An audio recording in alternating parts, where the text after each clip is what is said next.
Good morning everyone! Ayan, nakita nyo naman guys, sobrang lakas ng ulan dito sa San Pablo, Laguna. Ayan oh, grabe.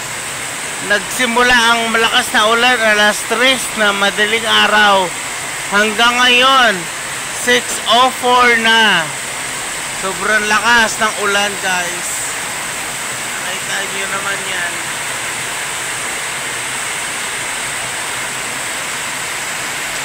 Mga ganitong oras, sobrang liwanag na. Pero ngayon, sobrang dilim. Gawa nung ang ulan, sobrang lakas. Baha na. May libreng car wash pa. Oh. Saan ka pa? Wag lang may kasamang hangin guys. Okay lang yan. Ulan lang, ulan. Grabe guys, sobrang lakas.